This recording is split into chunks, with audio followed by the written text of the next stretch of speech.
acá. Gracias por sumarse acá y vamos a seguir compartiendo. Bien,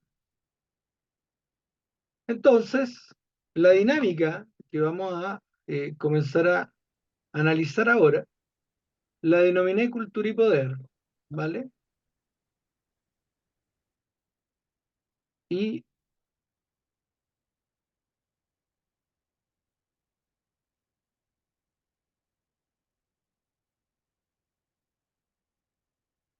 se basa fundamentalmente en la idea de que toda cultura es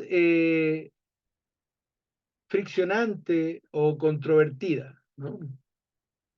Eh, los diversos grupos de la estructura social que nosotros tenemos, ¿sí? Luchan permanentemente, ¿no? Para que sus formas de creencias, sus ideas, sus metas, sus valores, ¿no? Eh, estén por sobre, ¿no? Todos los demás. E intenta toda la estructura de poder, digamos, de lucha, ¿no? Generar una hegemonía en todos los discursos por sobre otro tipo de formas de creencia o discurso.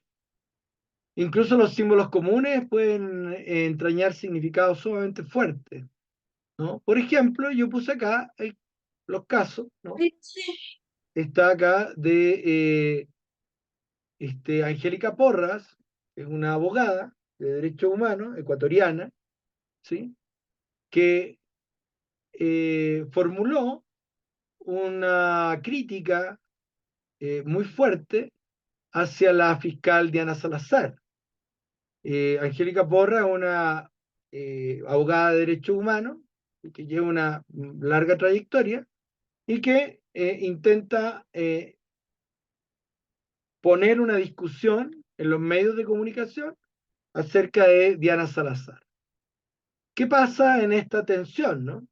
Que finalmente esta abogada tuvo que partir, tuvo que salirse y arrancar del país porque estaba en esta tensión que decimos que la cultura es controvertida, que es tensional.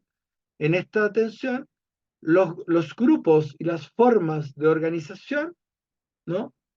Están siempre en una especie de disputa en un campo que Bourdieu le llama campo de juego, en donde los jugadores del campo de juego social se encuentran muchas veces, ¿no? No en la centralidad del campo, y cuando un sujeto no se encuentra en la centralidad del campo, lo que implica es que no tenga el poder suficiente para que sus ideas y sus puntos de vista prevalezcan. ¿Cuál sería la consecuencia de aquello? Bueno, la consecuencia es no poder acceder a instalar las construcciones de realidad que estos grupos, estas personas están señalando o están queriendo debatir. En ese caso, por ejemplo, la abogada Angélica Porras se encontraba dentro del campo de juego en un lugar que no era la centralidad y tuvo que tener dos opciones, o ser parte de la periferia con toda la vulnerabilidad que significa, o retirarse del campo de juego. Lo mismo, por ejemplo, cuando aparece ahí, yo seleccioné que el Grupo Novoa dejará de pagar 93 millones de dólares, que corresponden al 65%, ¿no? De su deuda. Eso aparece en un periódico, en una comunicación mediática, ¿sí? Pero las personas que están dentro del campo de juego, si no están en una centralidad de ese campo de juego, su forma de mirar, su crítica, ¿no? No va a poder ser escuchada, ¿vale? Acá tenemos un ejemplo de Pierre Bourdieu que nos sirve para entender de qué se trata los procesos de campo de juego, ¿no? O la estructura del campo. ¿Por qué les pongo esto? Porque yo creo que es necesario para poder interpretar cualquier espacio social en el que ustedes se encuentran, cualquiera, puede ser desde una familia a una organización social o una barriada o lo que sea, yo les recomendaría conocer por lo menos este tipo de organización, ¿no?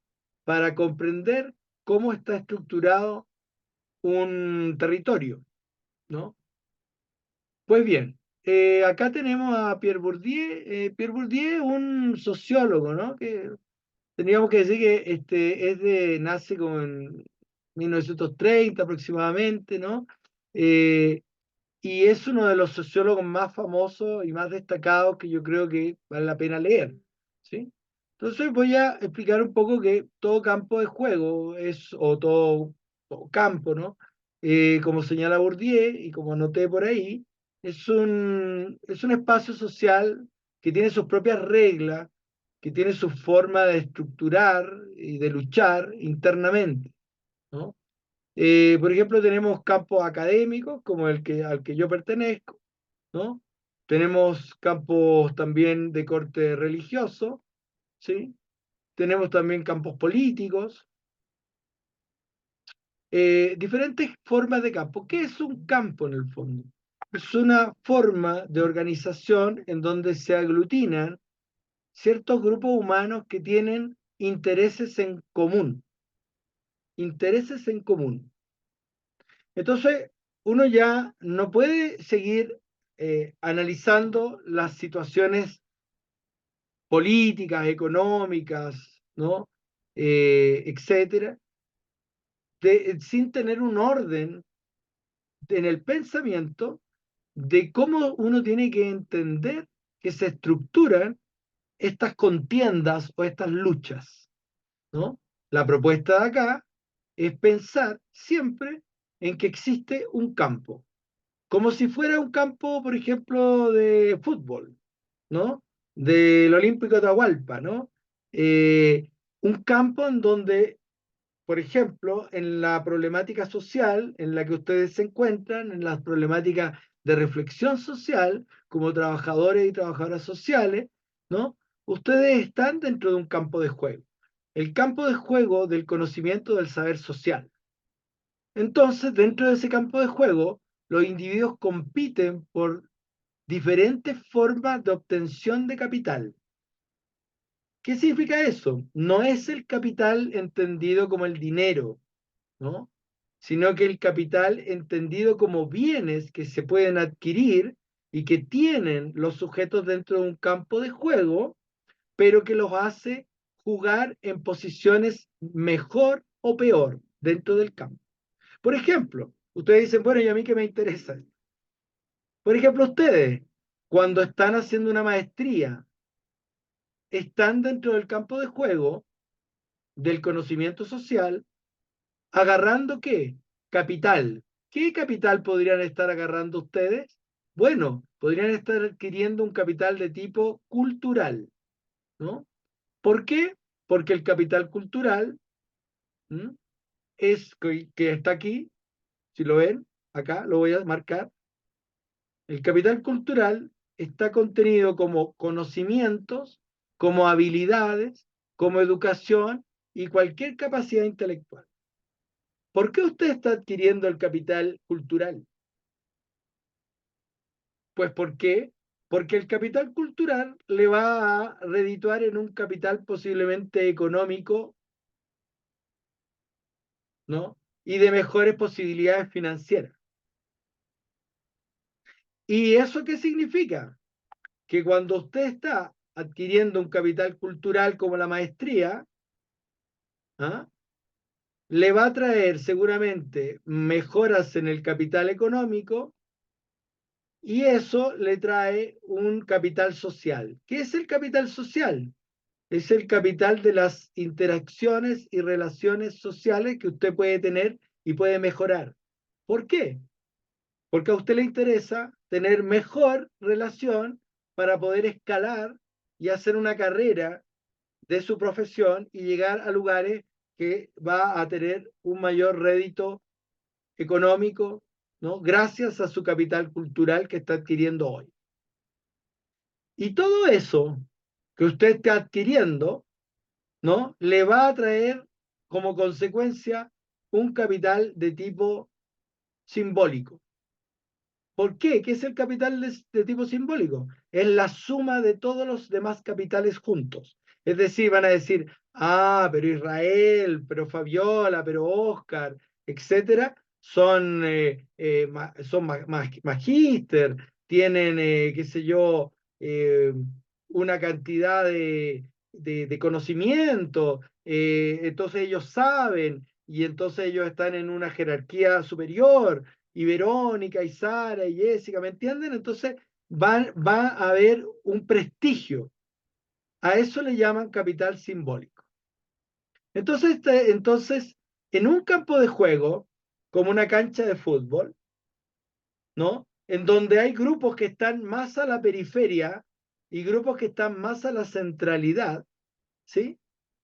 Ustedes van a comprender que, ¿qué?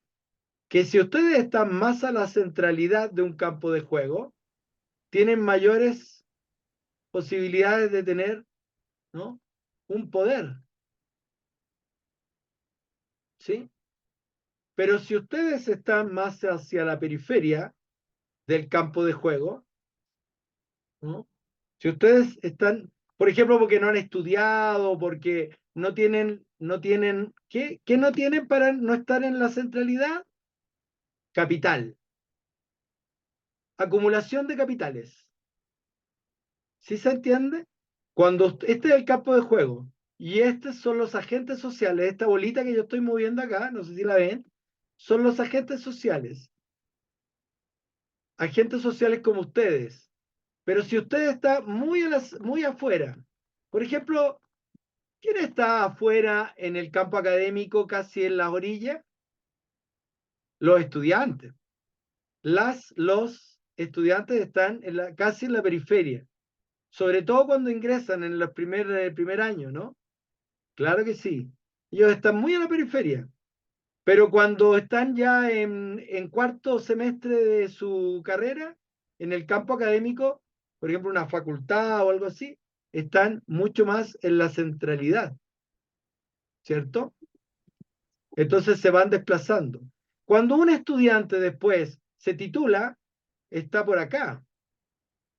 Pero cuando un estudiante como ustedes, una vez titulado o titulada, ingresa a una maestría, entonces puede estar en el campo académico y puede estar cada vez más cerca.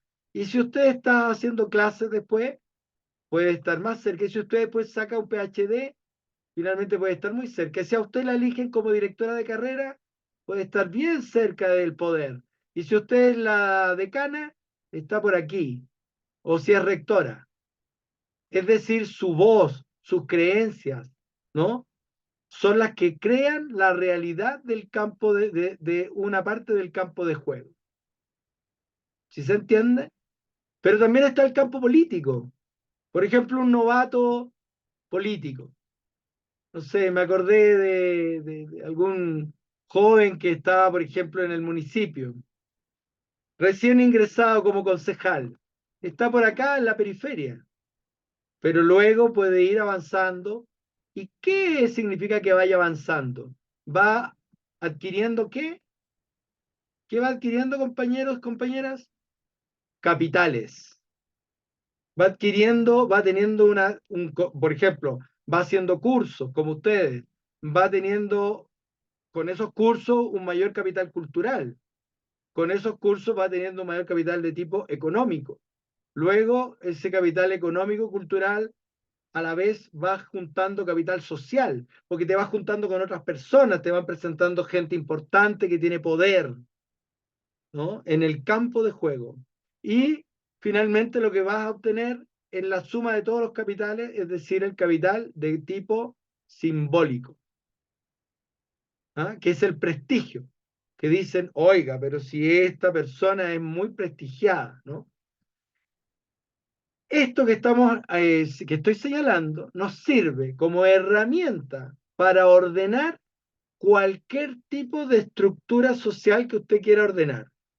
Porque si usted está en una barriada y llega ahí poniendo los pies en el barro, caminando por la barriada, ¿no? Y entrando, lo va a recibir alguien. Claro que sí. ¿Quién lo va a recibir? Alguien, y usted se va a preguntar inmediatamente, ¿ese alguien está en qué lugar de la estructura del campo de juego de la barriada? ¿Está como por aquí o es la persona que domina el campo de juego y hace que sus órdenes, sus creencias se transformen en realidad? ¿No? Hay una lucha en todo campo de juego. El campo de juego, y como dice Bourdieu, todo campo de juego es un campo de lucha. Es un campo de lucha en donde usted, ¿no? Tiene que saber diagnosticar las posiciones de los jugadores o de los agentes dentro del campo. ¿Y cómo usted va a diagnosticar las posiciones dentro del campo? Por la cantidad de acumulación de capital que tienen ellos o ellas, ¿vale? Y entonces, si usted quiere hacer una intervención psicosocial y que tenga un peso y que tenga una relevancia, va a tener que contactarse y saber hacer un buen diagnóstico del campo de juego. Porque si no, usted por más que pueda conversar con la señora Juanita, con el don Pedrito, con no sé qué, pero si están en la periferia del campo, sus actividades de intervención psicosocial no van a poder funcionar muy bien. Eso no significa que usted no se gane a estas personas de este campo, pero usted es consciente que son gente que tiene capital insuficiente y que pertenece a la periferia, ¿no? Esto es un sistema de posiciones en donde usted tiene que tratar de aproximarse a la centralidad del campo. Las luchas que ustedes ven, por ejemplo, políticas, ese es el campo político, ¿no? Usted no lo puede ver como una lucha entre Novoa y no sé, pues, y no me acuerdo quién otra, pero pongamos la candidata González, creo que se llama, ¿ya? Sino que es una estructura en donde los diferentes capitales están en juegos de los grupos. Y una cosa que tengo que agregar dentro de la estructura de todo campo. Todo campo está compuesto por instituciones. Todo campo está compuesto por instituciones. Desde el campo de la barriada, ¿no? Donde están grupos institucionalmente representados ahí en conflicto. Nunca un campo está en armonía, ¿no? Siempre está en conflicto y siempre están todos los grupos e instituciones en una lucha constante de acumulación de qué, ya usted ya lo sabe, de capitales, de diferentes capitales, como ustedes lo están haciendo ahora con el curso que están recibiendo. Ustedes están logrando un capital cultural, ¿vale? ¿Por qué? Ya lo habíamos conversado, tenemos el capital económico y financiero gracias al capital cultural y etcétera. Bien, la teoría de los campos de Bourdieu es una teoría de corte estructural, así se llama, ¿ya? Es una teoría de corte estructuralista, ¿vale? Ahora usted me dirá, bueno, y qué pasa más allá? ¿Qué más se le puede pedir al campo, aparte del análisis que estamos haciendo? Pues se le pueden pedir varias cosas más. Por ejemplo, aquí abajito yo coloqué una palabra que se llama hábitus, ¿ya? ¿Qué es el hábitus? ¿No? El hábito es el conjunto de disposiciones duraderas y adquiridas, ¿no? Que guían el comportamiento y las percepciones de los individuos, ¿no? El hábito entonces es el resultado de la internalización de las estructuras del campo. Vamos a ir desglosando un poco esta herramienta, ¿no? Porque es una herramienta de diagnóstico, ¿ya? Una herramienta muy conveniente para el diagnóstico. ¿Qué significa que el hábitus? Primero, el hábitus no es hábito, no es el hábito como el hábito de cepillarme los dientes o el hábito de, no sé, lavar las manos, no. Hábitus, ¿no? es un vocablo latino, ¿no? Que tiene que ver fundamentalmente, ¿no? Con la construcción de un sujeto, ¿no? Que se hace porque incorpora, porque absorbe, ¿no? Los dictámenes de donde se encuentra. Por ejemplo, un sujeto que está aquí en el campo de juego, acá, esta bolita que yo muevo acá, no sé si la ven, ¿no? Este es el agente, ¿ya? Del campo de juego. Ustedes ven que cuando yo la muevo quizás no lo ven, pero tiene unas Profe, rayitas, ¿sí? por favor, ¿sería posible que la imagen del cuadrito que ahorita nos está enseñando le pueda ser un poco más grande Claro, para gracias. poder visualizar mejor? Absolutamente. Gracias, profe. ¿Por aquí?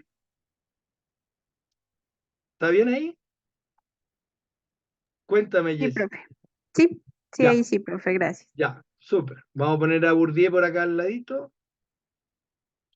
Entonces, no sé si ustedes ven a esta pelotita que voy moviendo que viene que tiene, le salen unas rayitas rojas de ubicación. No sé si lo ven. Cuenten.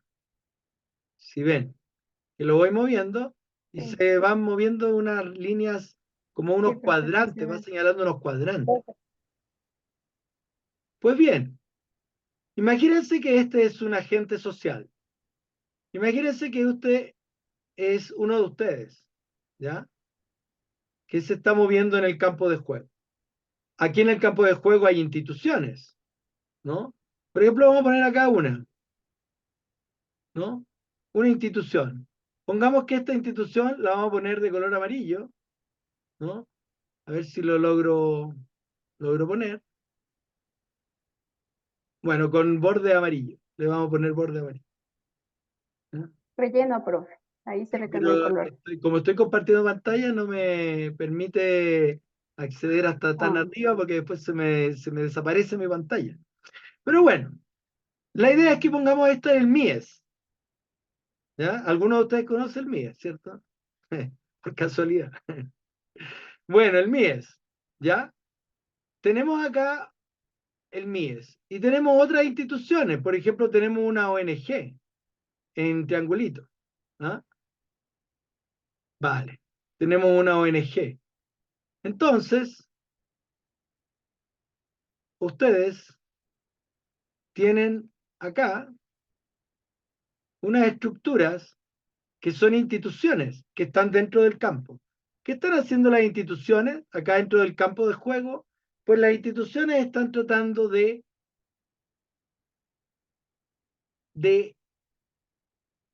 que sus formas de construcción de mundo, sus creencias, sus formas de ver las situaciones sociales, políticas, económicas, tengan validez. Es decir, se impongan dentro del campo de juego. ¿Vale? El MIES no está en una periferia dentro del campo social. El MIES está en una centralidad del campo social. Y la ONG, ustedes verán que hay unas que están más cerca y otras mucho más lejos. Ok. Cada agente social que se encuentra dentro del campo de juego, ¿no? Con sus capitales, que dijimos que era económico, cultural, social y simbólico, cada agente está tratando de penetrar, ¿no? La centralidad del campo, ¿no? Ese es el juego. ¿Por qué? Porque quien está en el centro del campo de juego impone lo que se llama una verdad, un saber verdad, y aquí lo mezclo con Foucault, pero después lo vamos a ver a Foucault. Y entonces, el campo de juego se tiñe con los conceptos de la organización que está en la centralidad, ¿vale? O sea, si te dicen, miren lo que les voy a comentar, por ejemplo, ustedes pongámosle cable a tierra a esto. Una discusión, pongamos una discusión cualquiera. Por ejemplo, la discusión sobre que el trabajo infantil es eh, completamente ilegal. Ya, el trabajo infantil es ilegal. ¿Quién lo dijo? Pues pongamos que lo dijo este. ¿Quiénes son estos? Estos son Naciones Unidas, UNICEF, ¿ya? UNICEF. Este es UNICEF, el óvalo grandote. O UNICEF dijo que el trabajo infantil vino desde afuera, desde el extranjero, se posó y ingresó en el capital social, en las estructuras del campo social, digo, de debate ecuatoriano.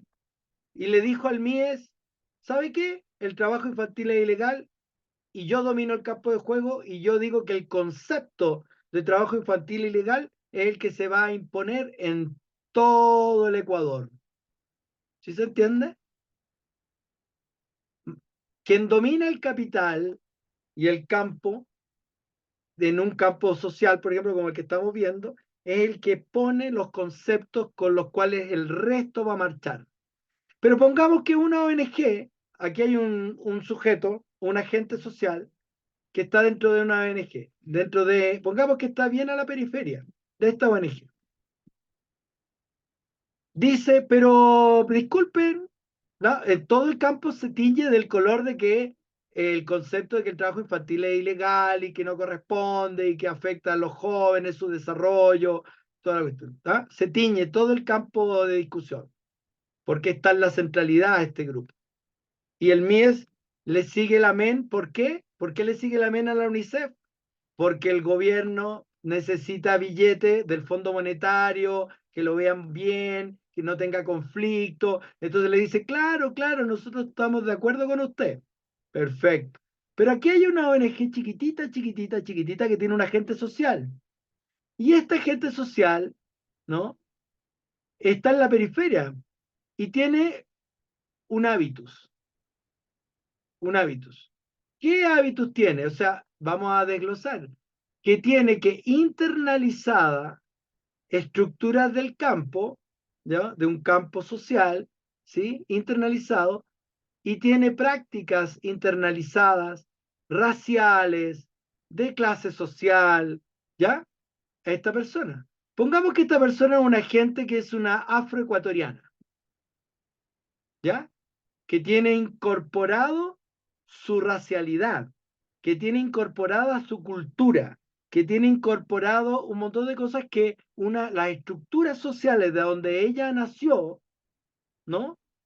Le hacen ver el mundo de una manera particular, ¿ya? También puede ser que sea y que tenga esta persona, qué sé yo, una amiga, ¿no? Ella es afroecuatoriana, pero pongamos que tiene una amiga que es indígena y que pertenece a Imbabura y que también tiene incorporado todos los aspectos de su sociedad de Imbabura, su sexualidad construida de su cultura, sus formas de mirar el mundo, sus festividades, y ellas dos discuten, ¿ya?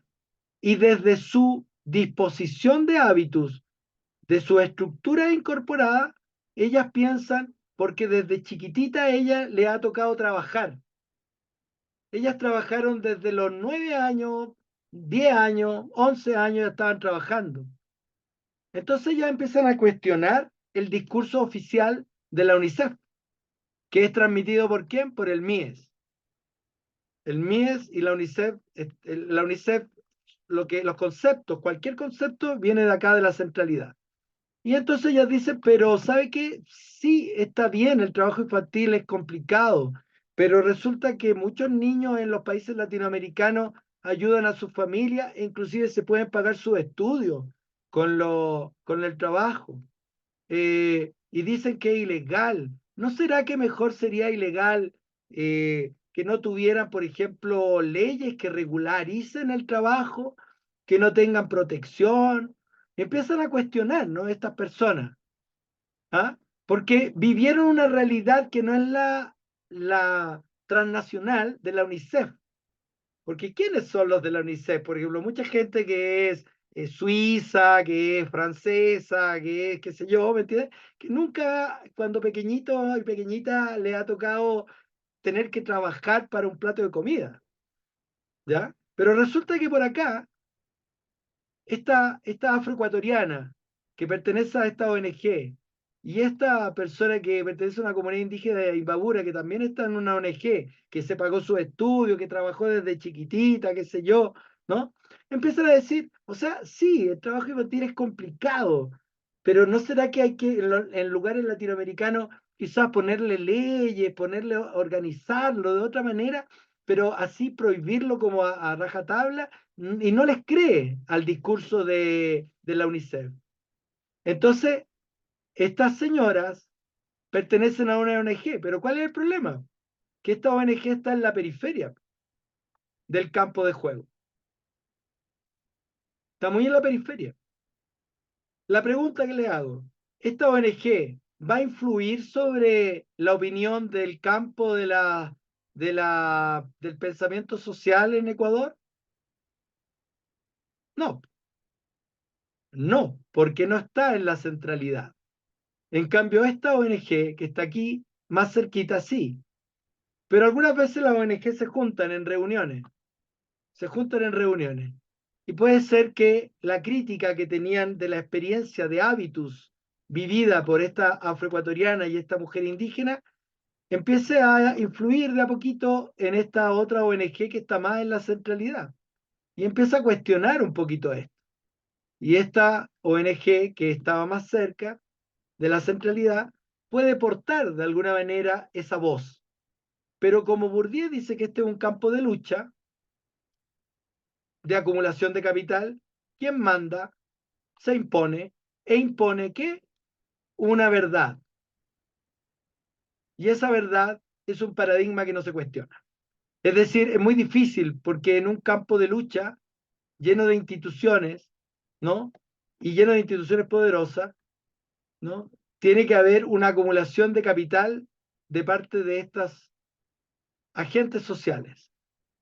Pero si una de estas mujeres empieza a acumular un capital cultural y se hace magíster, después se hace doctora, después tiene un capital social cada vez más grande, ingresa en la política y de repente la toman en cuenta y empieza a aumentar su prestigio social, su capital cultural y social y simbólico, puede que su voz sí sea escuchada.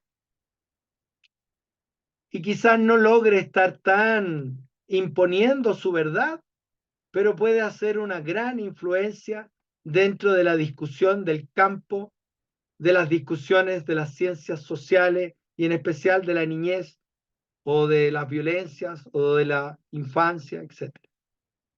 ¿Vale? Porque ella a su vez porta, ¿qué porta? El hábitus, esto, que es un sistema de percepciones que se incorporó en su vida y que le hace tener un conocimiento que estos otros no tienen en el campo de lucha. ¿Vale? Entonces, esto también que estoy ejemplificando, ¿sí? También podemos analizar a una familia, porque una familia también es un campo de juego, en donde, por ejemplo, la voz de la madre y del padre están en la centralidad. Y se dice lo que se dice con un efecto de verdad, ¿no? Con un efecto de que lo que yo digo es verdad.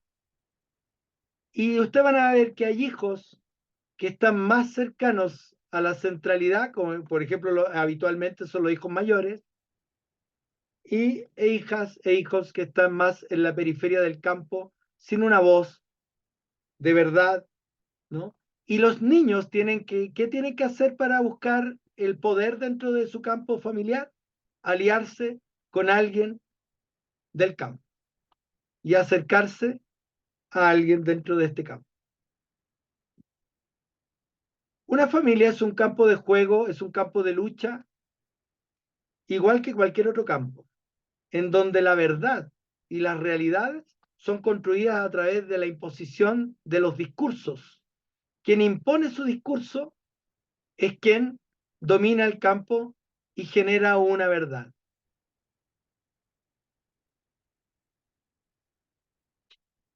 Y todo el mundo, les voy a poner este ejemplo para que se entienda mejor. Imagínense que la mamá, que es este cuadradito de acá, y el padre, que es este óvalo.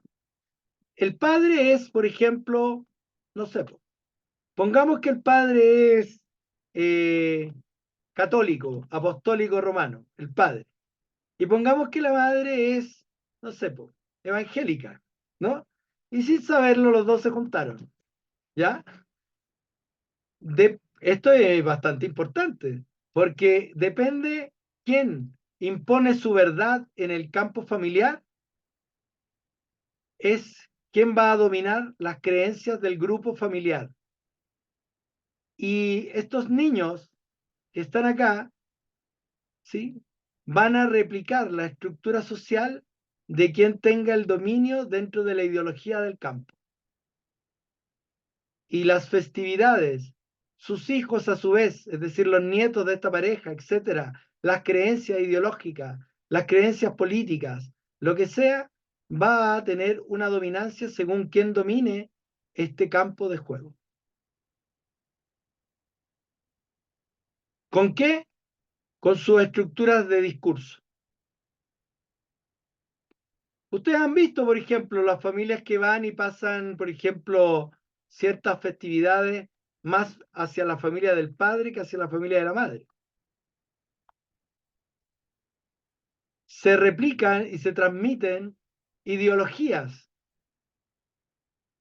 dentro de las estructuras del campo de juego. Entonces, es una herramienta interesante para mapear las estructuras de campo. ¿Vale? Bien. Bueno, es una herramienta importante de diagnóstico y de mapeo situacional, ¿no? La que nos ofrece estructuralmente el sociólogo Pierre Bourdieu. Ok, ¿alguna pregunta? ¿Alguna idea? Voy a recapitular. Entonces, un campo de juego es un espacio social con sus propias reglas, con sus propias estructuras y sus propias luchas. Existen diferentes campos de juego, ¿no? Académico, político, social, ¿no? Económico, religioso, ¿no? Cada campo tiene su propio conjunto de normas, sus formas valóricas, que están siempre en disputa para ver quién impone sus normas, quién impone sus valores, ¿no?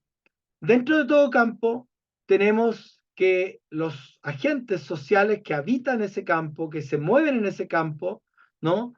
Ya sea porque tienen sus empleos, sus actividades, su desarrollo, ¿no? Estos individuos compiten por obtener capitales, ¿no? ¿Sí? Y tenemos entonces que existen cuatro capitales fundamentales. El capital económico, que son los recursos de tipo financiero, ¿sí? El capital cultural, el capital social y el capital simbólico. ¿Sí? Bien. Chicas, chicos, compañeros, vamos a pausar un segundo. Pueden ir a refrescarse un poco y volvemos en un instante. Muchas gracias.